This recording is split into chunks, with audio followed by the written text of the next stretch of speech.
क्या है जंगल के उपकार, मिट्टी पानी और बयार, मिट्टी पानी और बयार जिंदा रहने के आधार। फ्रेंड्स, ये उद्घोष वाक्य या यू कैन से स्टेटमेंट चिपको आंदोलन के प्रणेता, पर्यावरण के गांधी के नाम से इन्हें जाना जाता है, हिमालय के रक्षक के नाम से भी जाना जाता है, वृक्ष मित्र के नाम से भी जाना जाता है, स्वर्गीय श्री सुंदरलाल बहुगुणा जी ने दिया था। आज का जो हमारा टॉपिक है वो सुंदरलाल बहुगुणा और चिपको आंदोलन के इतिहास से संबंधित है। हेलो ऑल, मैं अंकुर मिश्रा, आपका होस्ट और फ्रेंड, आपका इस्तकबाल वेलकम स्वागत करता हूं आपके अपने YouTube channel history of everything में।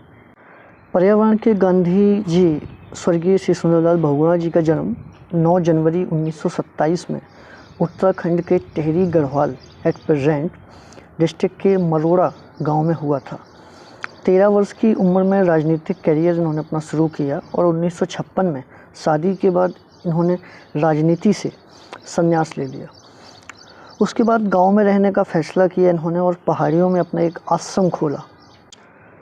सबसे पहले इन्होंने टिहरी में जब इन्होंने अपना आश्रम खोला, उसके बाद टिहरी के आसपास के इलाके में शराब के खिलाफ इन्होंने मोर्चा खोला, क्योंकि इनका मानना था कि उत्तराखंड जो देवभूमि है उसमें जो आप शराब के ठेके खोल रहे हैं जो लोग, वो वहाँ के पब्लिक को, वहाँ की जनता को दूषित कर देगा।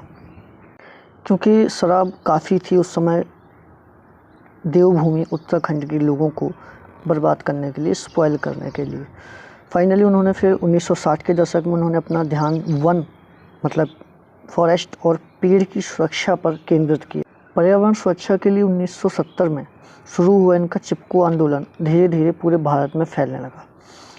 गढ़वाल हिमालय में पेड़ों के काटने को लेकर शांतिपूर्ण आंदोलन बढ़ रहे थे और वो केवल और केवल सुंदरलाल बहुगुणा जी के कारण से। तो सुंदरलाल बहुगुणा जी ने गौरा देवी के साथ मिलकर यह आंदोलन आगे चलाया और 26 मार्च 1974 को मतलब 1974 को चमोली जिला की ग्रामीण महिलाएं उस समय पेड़ से चिपक कर खड़ी हो गईं जब वहां के ठेकेदार के आदमी पेड़ काटने के लिए आए।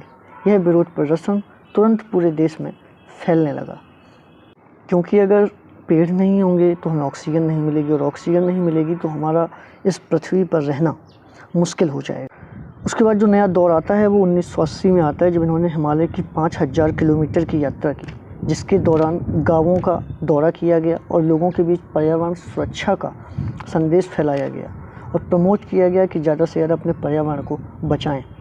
उन्होंने तत्कालीन प्रधानमंत्री उस समय पे जो थी श्रीमती इंदिरा गांधी से भेंट की और 15 सालों तक के लिए पेड़ों के काटने पर रोक लगाने का आग्रह भी किया। एट प्रेजेंट आपको पता ही होगा कि वर्ल्ड का सबसे हाइट पे सिचुएटेड जो डैम है वो टिहरी डैम है। उस समय पर उसी 1980 के बाद टिहरी बांध के खिलाफ भी इन्होंने आंदोलन किया। इसके निर्माण का भी इन्होंने बढ़ चढ़ कर विरोध किया और 84 दिनों तक अपना लंबा अनशन किया और तो और विरोध स्वरूप इन्होंने अपना सिर भी मंडवा लिया था। उन्होंने इसका विरोध आखिरी क्षण तक किया। उनका अपना घर भी इस टिहरी डैम के निर्माण के समय डूब गया था। वह हिमालय में उत्तराखंड के जो गढ़वाल मंडल और कुमाऊं मंडल है, वहाँ पर होटलों के बनने और लग्जरी टूरिज्म के मुखर विरोधी भी थे। गांधी जी के अनुयायी रहे बहुगुणा ने हिमालय और पर्यावरण संरक्षण को लेकर जागरूकता फैलाने के लिए कई बार पदयात्राएं की और जिनमें उन्होंने काफ़ी हद तक सफलता भी हासिल करी। इनके इस अथक प्रयासों के कारण कई बड़े बड़े टाइटल्स इनको दिए गए, जैसे कि पर्यावरण के गांधी है, हिमालय के रक्षक हैं और वृक्ष मित्र इत्यादि। चिपको आंदोलन इनकी सबसे बड़ी उपलब्धि मानी जाती है। वह महात्मा गांधी के पक्के अनुयायी और जीवन का एकमात्र लक्ष्य पर्यावरण की सुरक्षा ही था। इसके चलते इनको कई बार भारत सरकार द्वारा कई बड़े सम्मान भी प्रदान किए गए, जैसे 1981 में 1981 में पद्मश्री अवार्ड और 2009 में पद्म विभूषण अवार्ड भी इनको प्रदान किया गया।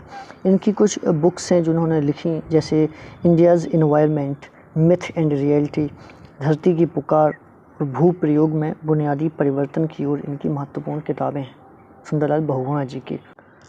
कोविड से संक्रमित होने के कारण से ऋषिकेश एम्स में इनको एडमिट किया गया और 21 मई दिन में 12 बजे उन्होंने अपनी अंतिम सांस 94 ईयर्स की एज में ली और इस प्रकार चिपको आंदोलन के प्रणेता का निधन हो गया।